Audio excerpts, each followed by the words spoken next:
Hello viewers, আসসালামু আলাইকুম। আজকে আমি আপনাদের চটপটি বানিয়ে দেখাবো। তো কালকে হঠাৎ সন্ধ্যাবেলাতে একটু বাজারে গেছিলাম। বাজারে গিয়ে আপনাদের ভাইয়া বলছে যে ফুচকা খাও। তা আমি বলছি যে ফুচকা খাবো না, কারণ দোকানের ফুচকা এখান থেকে এখানেই নামে না। তাই জন্য আমার ফুচকা পোষাবে না। তাই আমি বাড়িতে নিয়ে এসে নিজে তৈরি করে আমি ইচ্ছা মতো করে রান্না করে খাবো। আমি প্রথমে প্রেসার কুকারে মটরগুলো সিদ্ধ করে নিয়েছি, সিদ্ধ করেছি। তার সাথে আলু সিদ্ধ করেছি, আলুটাকে মুথে নিয়েছি। এখানে লবণ, কাঁচামরিচ, একটু অল্প করে গুঁড়া মরিচ, হলুদ, পেঁয়াজ এবং আদা রসুন বাটা আমি একসাথে সব মশলা সাজাই নিয়েছি। তা আমি আগে মশলাগুলা তেলের উপর দিয়ে দিব।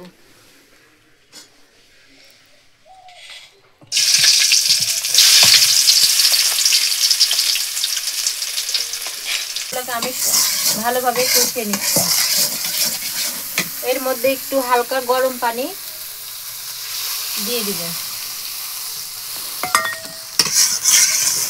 সিদ্ধ করে আলু মধ্যে রেখেছিলাম, এই আলুগুলা দিয়ে দিব।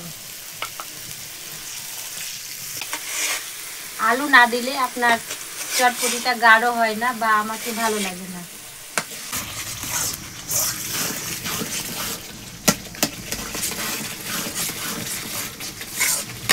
আপনারা অনেকেই চটপটি কেউ গরুর মাংস, কেউ খাসির মাংস, কেউ মুরগির মাংস, নানান রকমের মাংস দিয়ে খান, কিন্তু আমি ডিম দিয়েই বেশি পছন্দ করি। আমাকে ডিম দিয়েই বেশি ভালো লাগে চটপটি খেতে। তাই ডিমটা মশলার মধ্যে দিয়ে সুন্দরভাবে কষিয়ে নিচ্ছি। তো আমার মশলা কষানো শেষ।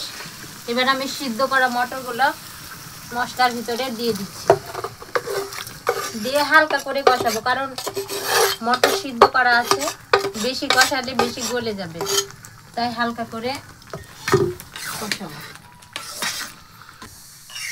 আমি এখনো ঝোল দিইনি, তারপরে দেখুন কি সুন্দরভাবে কালারটা ফুটে উঠেছে। আমার চটপটিটা কষানো হয়ে গেছে। এখন আমি এই যে গরম পানি আগে থেকে করে রেখেছিলাম, এই পানিগুলা দিয়ে দিব। পরিমাণ মতো পানি দিব, অত বেশি পানি দিব না, যাতে গাঢ় না থাকে।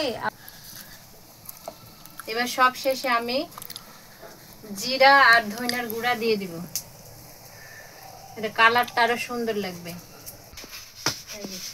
অবশেষে আমার রান্না শেষ চটপটি। এবার দেখি খেয়ে কেমন স্বাদ হয়েছে।